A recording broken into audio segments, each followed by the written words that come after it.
I'm the curator here at the Manitoba Crafts Museum and Library. I'd like to start the evening by acknowledging that the C2 Centre for Craft is located in Treaty 1 territory, which is the home of the Anishinaabe and the Cree and the Oji-Cree and the Dakota and Dene peoples, and also the homeland of the Métis Nation. For the next hour or so, we'll be hearing from Jenny Western and Alison Yearwood, who's still to arrive. And they're the co-curators of this lovely exhibit, Collections Agency. And we have 4 of the 5 artists who are part of this show. So we have Mayela Jansen, Jesse Januska, Adriana Alarcon, and Jocelyn Pirainen. Unfortunately, Lynn Ju wasn't able to be part of this tonight. Collections Agency is an exhibit that has addressed a number of different issues, including colonialism and land rights and racism, disability, diversity, and other equity issues. And although it's hosted here, the curatorial vision and artistic vision was driven completely by this group of ladies, group of artists. And during this talk, we're going to hear about their process during the exhibit and some of the messages that they convey. And I hope you enjoy the discussion. We are filming the event, but it will be exclusively on the presenters here, so anyone in the audience won't be included in the video presentation. Before we get started, I just must acknowledge that this whole show couldn't have been made possible without support from the Manitoba Arts Council, the Winnipeg Arts Council, and also Basin and Glen Credit Union. So we thank them so much for their support. So I'm going to pass the floor over and enjoy. Thank you, and thank you to the MCML for inviting us and opening up the gallery and collections. I'm so grateful that you were all willing to receive the curatorial call that we gave each and every one of you to come in and explore the collection here at the museum and respond with your own voices to it. It can be a lofty challenge, I think, to take on an opportunity like that, and especially during this time when we worked, when there were times when we were going to do studio visits together and we couldn't do them in person, and there was a lot of pivoting. So my love and admiration for all of you guys has just grown exponentially from this thing. Not just because of the work you created, but the graciousness that you showed through the whole process. And thank you to all of you for coming out to hear us speak and to come see this great exhibition. As Andrea said, my co-curator Alison Yearwood will be joining us in a little bit. I'll let her introduce herself when she gets here. I'm also going to hand it over to each of the artists to introduce themselves and explain who they are a little bit to you. My name is Jenny Western. I'm a curator, writer, occasional educator based here in Winnipeg and Treaty 1 territory. I'm a member of the Brotherton Indian Nation of Wisconsin. I'm descendant of a whole mix of European settler people, as well as Oneida and Scottish Mansi people. This is my first time working with the Craft Council. The Manitoba Craft Museum and Library. I have worked with the Craft Council before and developed a relationship with Manitoba craft practices, although that was never my background as a curator. And it's been super cool to be able to work with, especially this group of artists, makers, and craftspeople, to see the different ways that we can approach craft in a myriad of ways and experiences. That's a little bit about me, but the real stars of the show are these artists, so I'm going to hand it over to Mayela to introduce herself. Hi, I'm Mayela Jansen, and I am an immigrant to Canada. I was originally from Jamaica, but I grew up in Miami, Florida. We moved there when I was about 4 years old, so I definitely have a strong American culture background, as well as Jamaican and now Canadian. I've been living in Canada now for about, I think, 20 years. And I started, I've always been interested in craft and making things, especially sewing. My grandmother was a seamstress, and she supported her family by sewing. My mother also did sewing professionally for a certain period of her life as well. And on my father's side, my grandfather was a builder and designer in Jamaica. And just design and craft kind of comes from my family background. So it's natural for me to move along those lines. And after I had a stint of breast cancer and I was in recovery from the treatments, I wanted a project that I could start on that would give me, you know, a lot of time to just, I got tired of watching TV, so I really wanted to do something productive. And so then I gave quilting a try for the second time. The first time my quilt died in the wash. So I thought I could do it. And after that, I tested the quilt, it survived, and I was like, I'm a quilter. I can do this now. So then from there, I just kept going down that road, and the design side really spoke to me because I realized that I can make anything I wanted. So that really was kind of where the bug really bit me. So yeah, that's how I got started into quilting. And hi there, I'm Jessie Chinooska. I'm from Chinook-Waukwa, Dakota Nation. My indigenous name is Chitonspiscawakamunya, which means woman, white wolf woman in Dakota. I have a BFA from Brown University and 1 year of graphic design from River College. So I primarily work in beadwork, painting, drawing, mixed media, and a little bit of performance art when it's not COVID.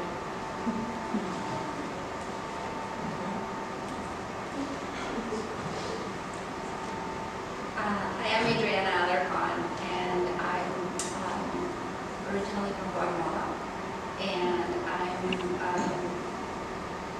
very honored to be working here on 21 and grateful to be surrounded by all these women. I'm queer. Bring up a lot of issues about colonialism and my practice, and my piece is knitting, and I came into knitting probably when I was still in the single digits of maybe 8 or 9, and I've been knitting basically all my life. I also have a similar background of my father's father was a builder. My mother has been a professional seamstress. My great aunt made beautiful wedding dresses. So craft has been part of my lineage, and I do recognize that knitting is a tradition that was passed on by the colonial way. So when it came into Guatemala, it was taken up, and then it became part of our lexicon. I've had needles in my hands basically all my life, and so the more intricate and the more advanced patterns that I can find, the better. So when I came to the collection and saw this lace knitting piece in the collection, I was immediately inspired by it.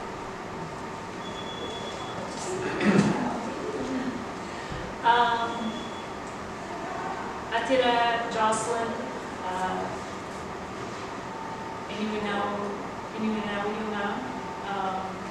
my name is Jocelyn, and I'm Inuit from Western Canada, kind of central Canada actually. But I'm originally from Humes Bay, Nunavut, so I'm Inuk. I'm urban Inuk. I've been living in Winnipeg now for about 3.5 years. This is my very first kind of Winnipeg show too as an artist. But I'm primarily a curator. I'm working now at the Winnipeg Art Gallery in Kamloops, their new Inuit Art Center. I got into creating textile work, mostly crochet work, a few years ago now. My dad kind of, gifted me with a crochet hook and a big huge ball of yarn for Christmas one year, and didn't really, forgot to be like, we gotta learn how to do this now. So I learned through, watching YouTube videos, and that was probably about 4 4 years ago now. And since then I've just kind of been nonstop crocheting. I'm getting into beading also now. Yeah, that's me. That's great. I would love for each of you to give kind of an introduction or to speak about the piece that you made and maybe point to it in case people aren't familiar with Jarvis with your speech. And why don't we start with Jocelyn, since we just ended on you such a lovely story about your dad who was sending you off in Australia. And since you're so close to your piece too. Yes, so yeah, my piece actually is right behind me.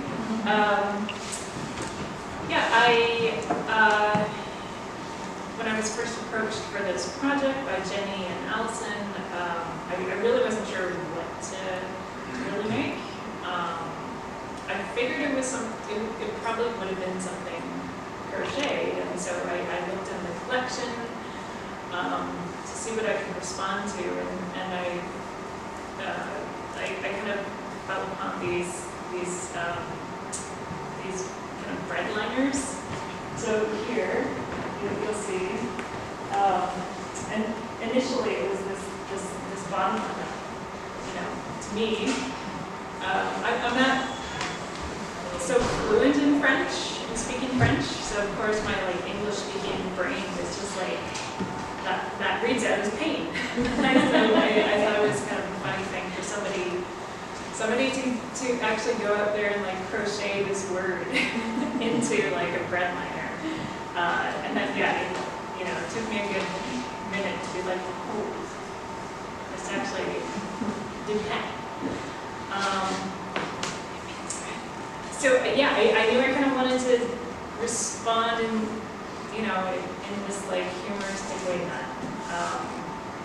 I was looking through the collection again and seeing kind of all these old pattern books too, for specifically filet crochet and making crochet doilies. And so I imagined, what would my ancestors have done if they found these pattern books when they came out, and what would they want to make? So then from there, kind of took another sort of modern spin on this, and I made these 3 pieces in my kind of Inuktitut dialect. They have 3 words that kind of translate into the phrase for live, laugh, love.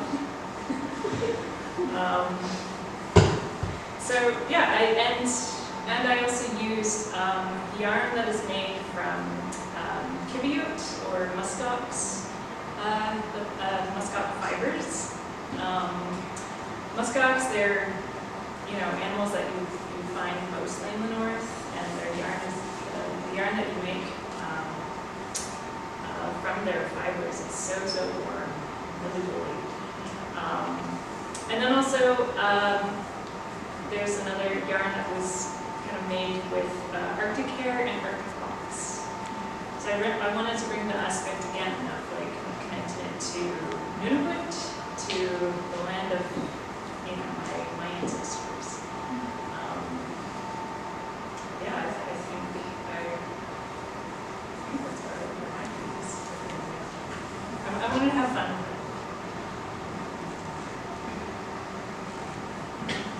Do you want to pause? Let's just pause because I think I have a lot more pieces. How about once you come back down the line, we're going to give it to you and you can introduce yourself to everybody. Is that good? Yeah, more fun. Alright. So I'm Adriana, and I did the piece, the red piece over there behind Mariana. The doily that it's in response to is just on this side.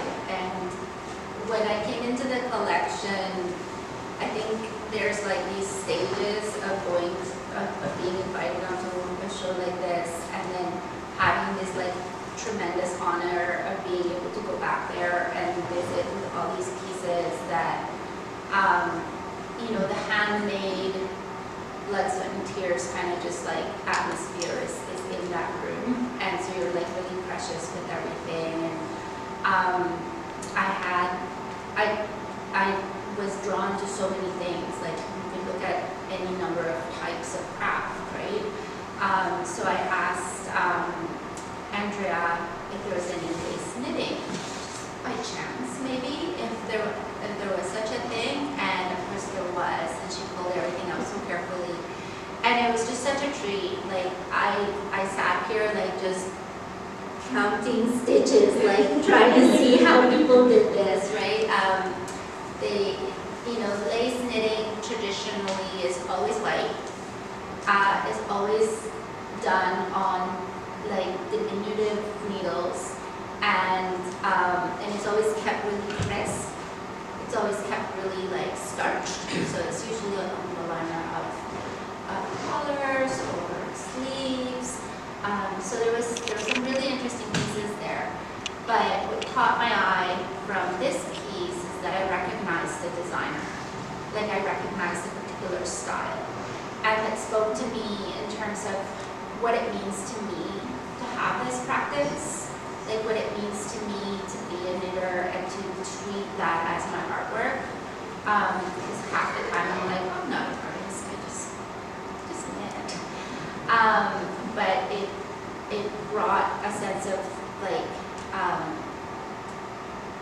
a sense of grounding in being an artist. And you want to put my artwork on the wall and it's going to be my knitting? It's going to be huge! So I decided to, no white, I decided to go for a fiber that is hand-dyed with the cochinillo so that it's the blood red. And that speaks back to my background. And then it was only a couple of visits here, and then it was months and months and months of torment. Fun torment, but so I walked around with my clipboard and my knitting and my highlighters for 6 months, my girlfriend's nodding. Just keeping track and being in my own world and meditating in the piece. It is a very, very meditative practice, and it's a very grounding practice, and that is the reason that I stick with it. It keeps me sane. I think I'll leave it there. Okay. My piece is the Landback fringed bag. Behind you guys over there on the wall. So I first started, I obviously wanted to look for all the people in the collection, and then I found myself really drawn to the bags that were in the collection. It was so lovely being able to, first of all, I get really sad when I think about this beadwork being pulled up in boxes and not seeing light of day and not being touched by people. So I find that really sad, but it was nice to actually handle the bags, see how they were made, look at the intricate beadwork, really enjoyed that. And so that really allowed me to have a similar, follow the template that they used, but then I added on the bougie fringe to give it a contemporary look. So the Landback itself, I've worked with that saying in the past, but it really speaks to me because it's such a contemporary issue, and it's not just so much saying that we just want the land back from the settler people. It's almost like we want the rights back to the land. And it's much more complicated than that. But the woman's face that is behind the words land back, it depicts the face of Autumn Peltier. She's a water protector, and she was the water commissioner for the Anishinaabe Nation in 2019. So she's a really great role model for young Indigenous people, and a really strong Indigenous role model, which I find really great. Originally I wanted to bead the whole front of the bag fully, but I had an injury and family issues come up during the months that I was working on this. But I'm quite happy with the finished product. I think the unfinished quality, I've worked with that before, and I think it kind of speaks to the cathartic process of making this bag. And so speaks to the Land Act process in itself. That's Hi, I created the quilts and the cushions. And for me, when I was looking through the catalog, I have mobility issues just because, as you can see, I have an issue with my eye. I try to reduce my driving as much as possible. Like really as much as possible, like 5-minute drives. And very rarely. So I had the fortune of being able to look at the catalog online. And so I'm very grateful that the program is, fairly easy to navigate, and there's so much information on there. Everything's on there. So that was really wonderful for me. And as I was scrolling through the different textile pieces, I kept looking at the Manitoba tartan, which we have here samples of it, beautifully displayed. And so what spoke to me about the tartan was that it represents a particular culture, community in Manitoba, but it doesn't really represent all of Manitoba. And so even the concept of something not only being recognized within Manitoba, but being recognized by the Crown was, as the Manitoba tartan, just felt like so colonialistic, and didn't feel like the Manitoba that I believe we are.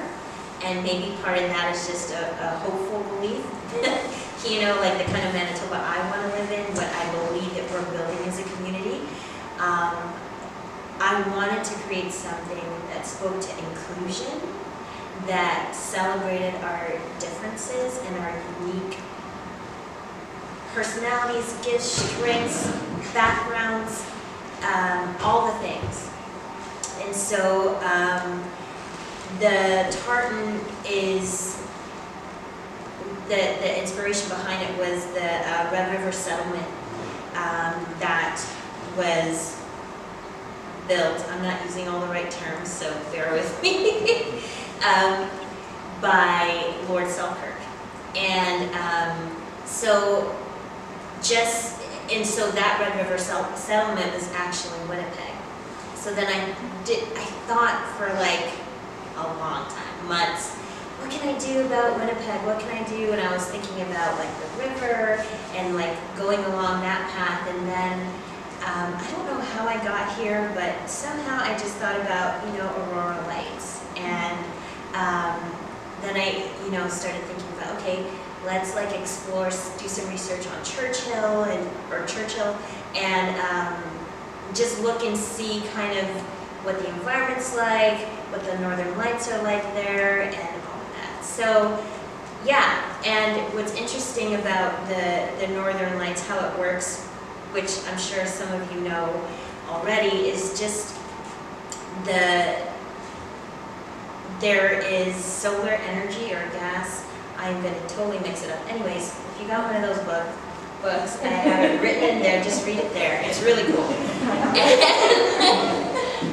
And so yeah, that was my inspiration, and that's what I created. And the obviously you can see the sky is the Aurora Lights, and on the bottom here you have the reflection on the snow. So yeah. All for unpacking that for us. Well, how about I introduce Alison Yearwood, my co-curator, to introduce herself, and then do you want to speak a little bit to Lynn's piece? I can help you too if you have any. How are you? Well, I'm Allison. I'm the co-curator of the show. I guess a little bit about me is I do a lot of art. I'm the executive director at Plug-in ICA. I'm the board chair at Ace Art Inc. a member at large for Spiderweb Show, and I'm on the equity committee for Canada. So, hence why I was late? No, it's not true. I thought it was at 7, honestly. No, but a huge theme that I tend to work with, hence I think why we've been friends for so long, is I really identify with the narrative and the kind of the working relationship of a stolen person on stolen land. And that's always been the kind of space that I center my lens on, is kind of how do we relate with this really weird kind of trauma-informed history. We're definitely two groups who want to have our own voice, our own way, our own agency, but we have this shared identity as pain and on this land. One that it is the one that you've been on, and one who has been brought on to work on it. And so it's an interesting relationship, one that's been authored by other people. So what I'm always excited about are the opportunities when it's just us and we get to work. And I think we did a really good job, if I can say so ourselves. But we got the artist. Of doing that, and I think as you just laughed, and I love that, one of the great ways I always want to reclaim a little bit of our voice is through humor. The trauma porn that goes through our communities is bizarre and painful and not informing anything good. So I like working in these places, and I'll stop there. But Lynn. Yes, well, as Allison pointed out, and I believe Andrea said as well, the fifth artist who is in the exhibition is Lynn Shu, who couldn't be with us tonight, unfortunately. She is based out of Brandon, Manitoba. She's originally from China and lived in various places in North America before settling in Brandon to teach at Brandon University there. She is their ceramics professor and incredibly talented. Okay. Yeah, Jessie has been her student, I believe. She's going to speak to that, her skills as an artist and as a teacher. So we invited her also to come and have a look at the collection and respond to it. And this is what she chose. Her piece is on the floor, which maybe you can all see from there, I'm not sure. Really delicate ceramic work that she's made. She's worked with these little pillows in the past, but she's responding to the piece on the wall, the rug cooking, which has a bunch of wildflowers of Manitoba, and Andrea can probably speak more to the history of that piece in particular, but I believe Lynn was drawn to it partially because she recognized some of the flowers from living in western Manitoba, and also recognized some of the flowers from China. And I think that kind of captured her imagination. It's a striking piece, and the craftwork behind it is so intriguing. So she responded to it through ceramics, which is so unreal to me that her mind worked that way, that she made that flip and made the most delicate little flowers out of her ceramic work, but also was using clay that I believe she got from the geology department at the U. Yeah, there was a really great. Yeah, she has an interest in science and is, am I allowed to say she's pursuing a science degree? She seems really like covert. I know. But I think there was someone in the science department at Brandon University that had this clay that they had collected locally and offered to her, and she also incorporated into the piece. Am I missing anything about that? No, you didn't have That's okay. It's really fun. You get someone to cheer you on with her. They're so talented. Oh gosh, oh my goodness, making me blush.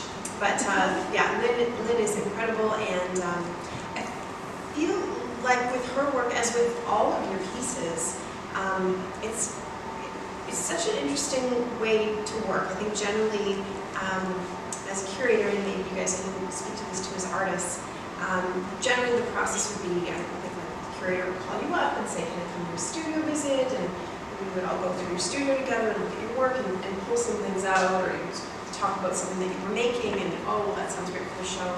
Rather, in this case, it felt very open-ended and, excuse me, a big trust to say,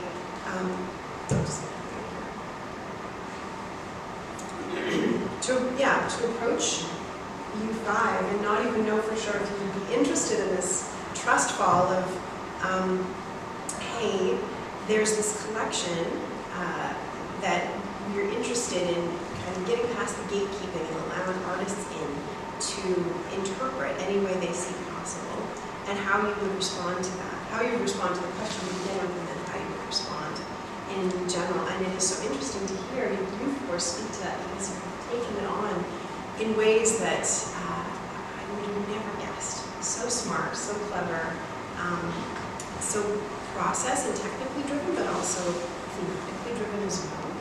And I want to ask you about sort of some questions about, like, you've also touched on why you chose to work with the object in the collection that you have. But I guess I want to ask you sort of like why you chose to work like with a specific object rather than sort of the concept of working with the museum collection in this way. Not really articulating that right. Do you know what I'm getting at? I do.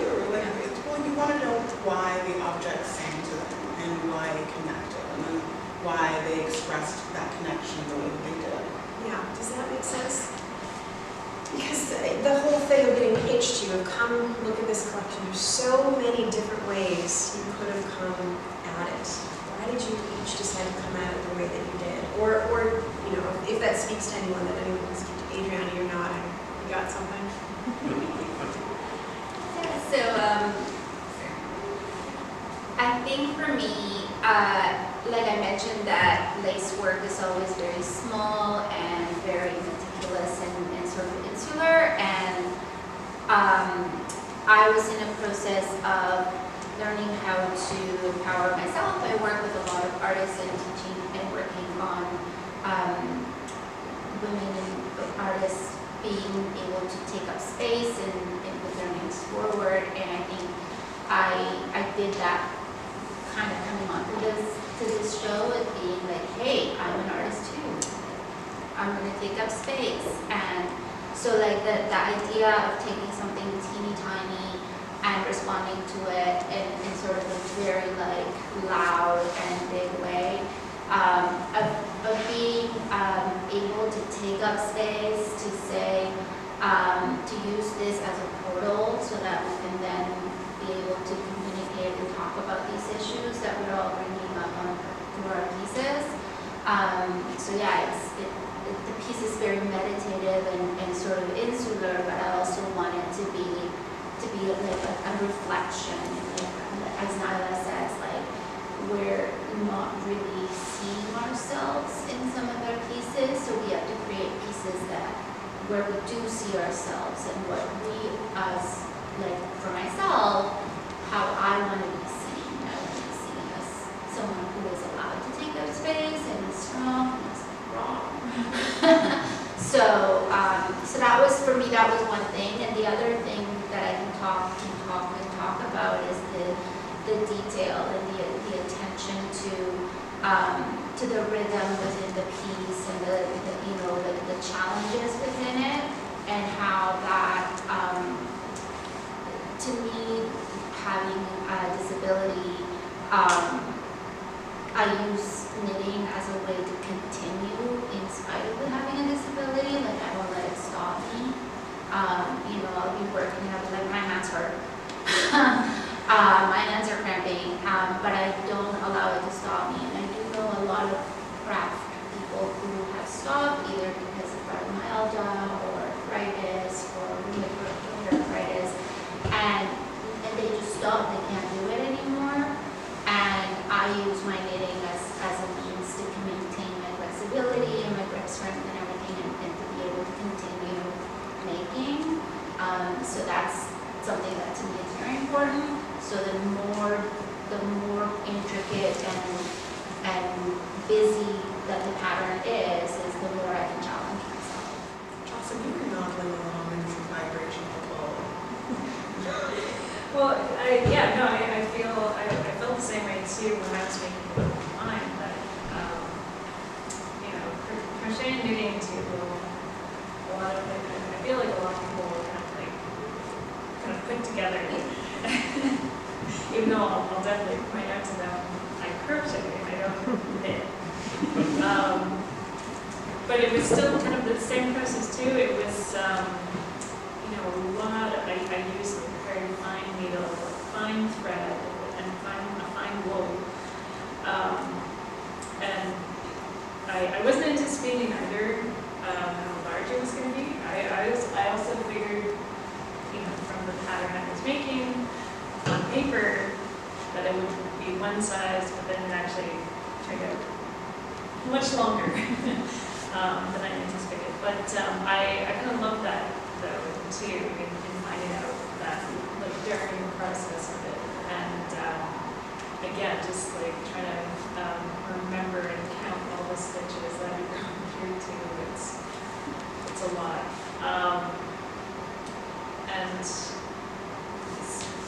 while you were speaking too of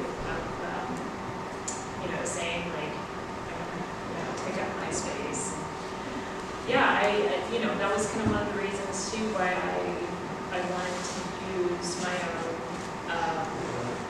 language as well in the piece, not just have it, you know, kind of be in English. I wanted to, yeah, push myself as well.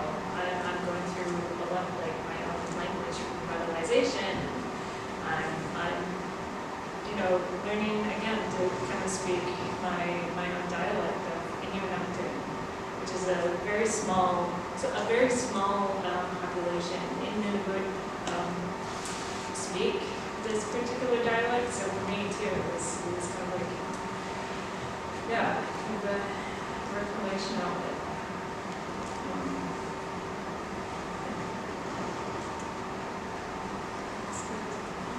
And Jesse, you guys have anything to add? Sure. I guess with my piece, I wanted to do, like, I wanted to respect the traditional beadwork while also making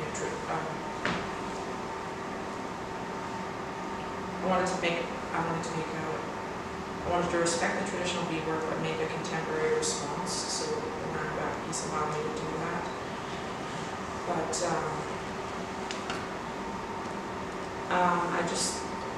beadwork allows me to connect with my culture and heal. Because like when I bead, I tack every single bead down, and not every artist does that.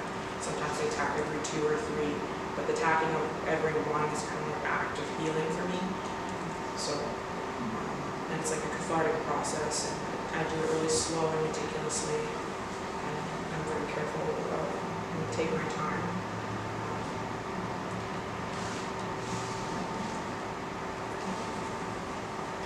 For me, it was just the narrative behind the tartan that really spoke to me. That's why I chose it, and because it's a textile, and because it speaks to Manitoba history.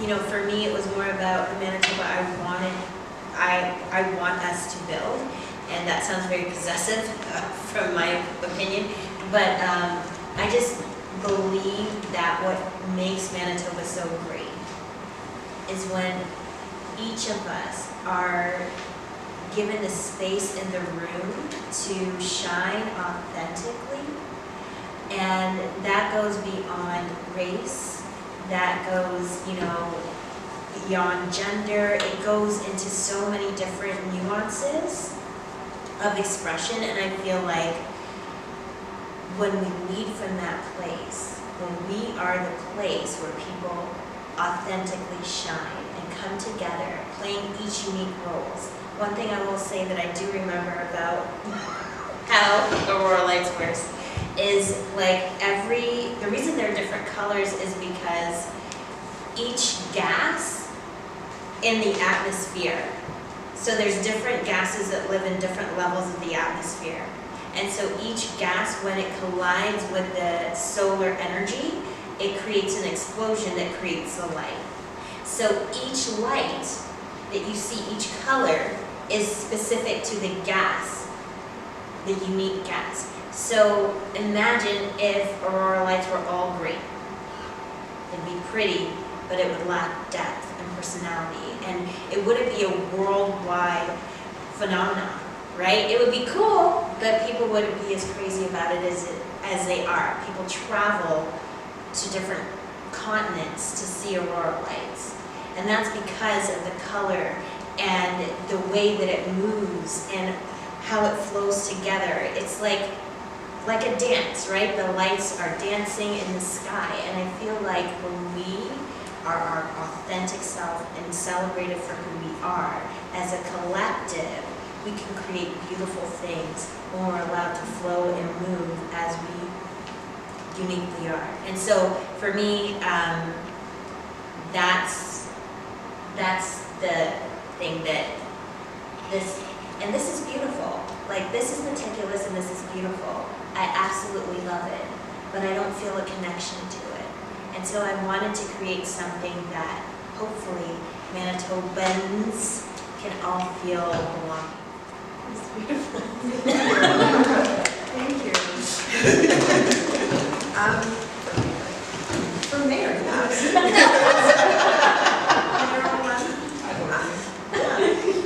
I feel like we've only just gotten started talking about this, but we're getting close on 7 p.m. and we want to open it up to the audience in case anyone has any questions for these artists. Now is your chance to raise your hand and shout it out. And please don't be shy. As you can see, they're all very friendly.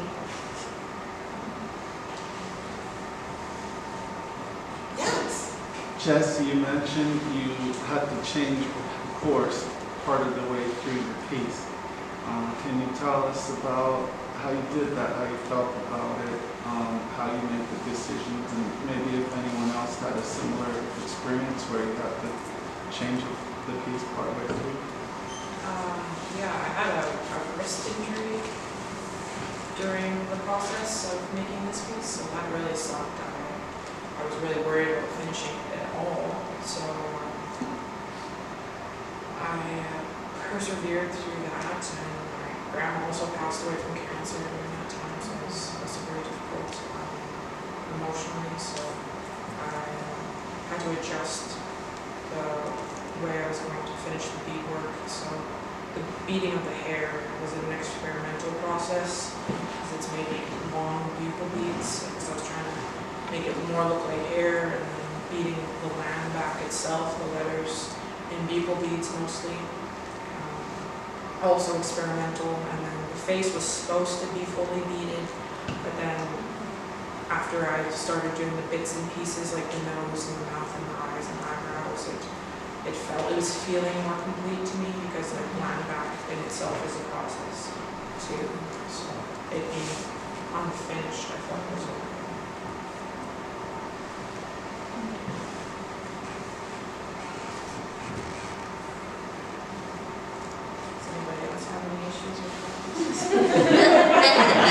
That they want to talk about. Yeah, do we out a few people? I did a test drive of my piece, and I remember when I think about halfway into the test drive, it was a mess, and I was like, well, I know how big a project this is gonna be, and I just scrapped it and I started again.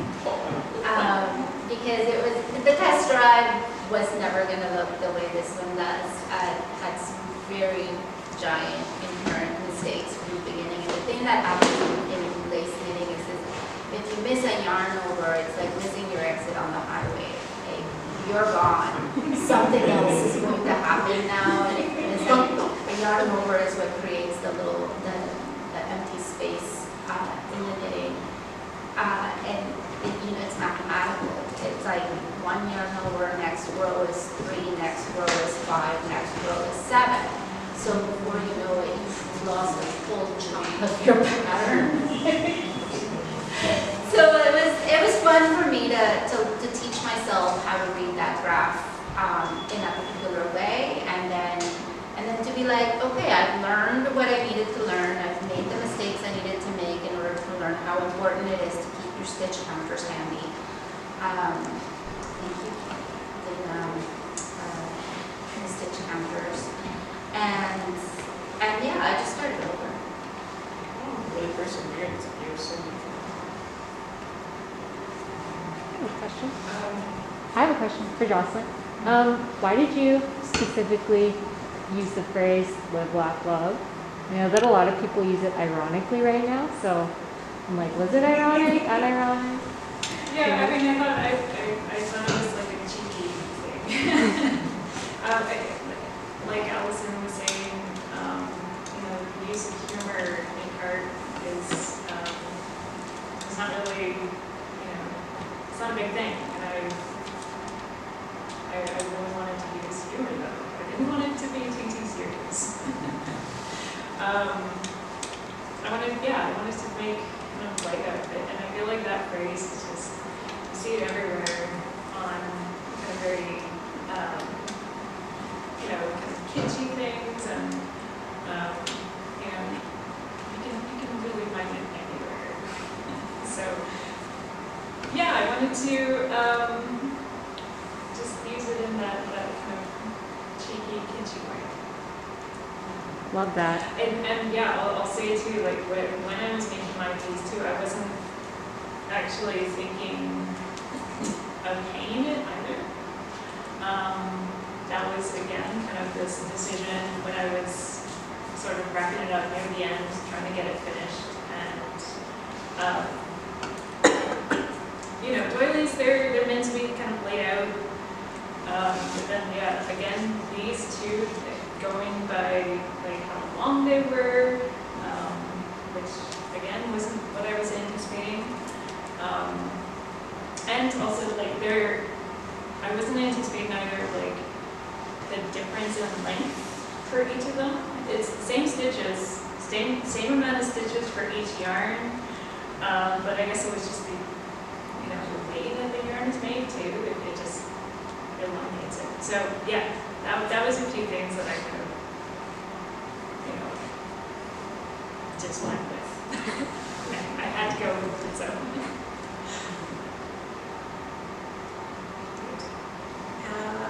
Probably have time for one more question. If anyone has something they'd like to ask the artists. I want to tell a story very about the Northern Lights. So anyway, too, we have